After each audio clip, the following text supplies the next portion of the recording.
एक हफ्ते से शांत होर्मुज एक बार फिर धधक उठा है। इसकी वजह ईरान का होर्मुज से गुजरने वाले जहाजों पर हमला है। ईरान बीते 24 घंटों में 3 जहाजों पर हमले कर चुका है और यह अटैक ऐसे वक्त पर हुआ है जब कुंभ में आयतुल्लाह अली खamenei की अंतिम यात्रा निकाली जा रही थी, जिसमें शामिल जनसैलाब अमेरिका से प्रतिशोध की मांग कर रहा था। ऐसे में माना जा रहा है कि ईरान की सेना इस आक्रोश के बीच एक बार फिर युद्ध का फ्रंट खोलने की तैयारी में है, ताकि होर्मुज को पूरी तरह से अपने कंट्रोल में लिया जा सके। लेकिन ईरान की यह कोशिश अरब को एक बार फिर युद्ध की आग में झोंक सकती है। ईरान ने पहला हमला 6 जुलाई की रात 10 बजे के आसपास किया। यह जहाज ओमान के लीमाह के पास से गुजर रहा था। इसी दौरान इस पर हमला किया गया। दूसरा हमला रात 12 बजे के आसपास कतर के LNG लेकर जाने वाले जहाज पर किया गया। हमले के वक्त जहाज ओमान के तट के पास से गुजर रहा था। और स्ट्रेट ऑफ होर्मुज पार करने के लिए इस वक्त 2 रास्ते मौजूद हैं। पहला रास्ता ईरान के पास से गुजरता है। इस शिपिंग लेन में एक इनबाउंड लेन है, जबकि दूसरी आउटबाउंड है, यानी एक खाड़ी में प्रवेश के लिए है जबकि दूसरी बाहर निकलने के लिए। यह पूरी तरह से ईरान के नियंत्रण में है। जबकि दूसरा रास्ता ओमान के मुसंदम पुराय द्वीप से होकर गुजरता है।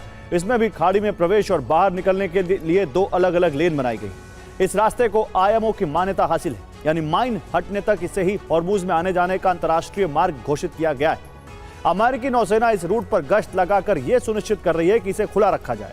अब होर्मुज से गुजरने वाले जहाज ईरान और IMO द्वारा मान्यता प्राप्त दोनों रूट का इस्तेमाल करते हैं, लेकिन ईरान ऐसा नहीं चाहता। वो चाहता है कि जहाज सिर्फ ईरान के रूट से गुजरें।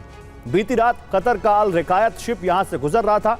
ये कतर का एक बड़ा जहाज है जो LNG लेकर जाता है। इस जहाज ने ओमान के पास से गुजरने वाले रूट का इस्तेमाल किया, जिसके बाद ईरानी सेना ने रेडियो के जरिए रुकने का, अपना रास्ता बदलने का संदेश भेजा। बार बार चेतावनी दी गई, लेकिन जहाज नहीं रुका, जिसके बाद ईरान ने जहाज के इंजन पर एंटी शिप मिसाइल से अटैक कर दिया और जहाज के इंजन में आग लग गई। ठीक इसी तरह बाकी 2 जहाजों पर भी हमले किए गए और ईरान जहाजों पर एक खास रणनीति से हमले कर रहा है। वो इन शिप्स को ज्यादा नुकसान नहीं पहुंचा रहा, बल्कि जहाज के उस हिस्से को टारगेट कर रहा है जिससे जहाज काम करना बंद कर देते हैं। यानी जहाज सिर्फ खराब होते हैं ताकि उन्हें ऑपरेट ना किया जा सके। ईरान इन जहाजों के रडार पर हमले कर रहा है जो जहाज के पिछले हिस्से में मौजूद होता है। इसका काम जहाज को दिशा देना होता है।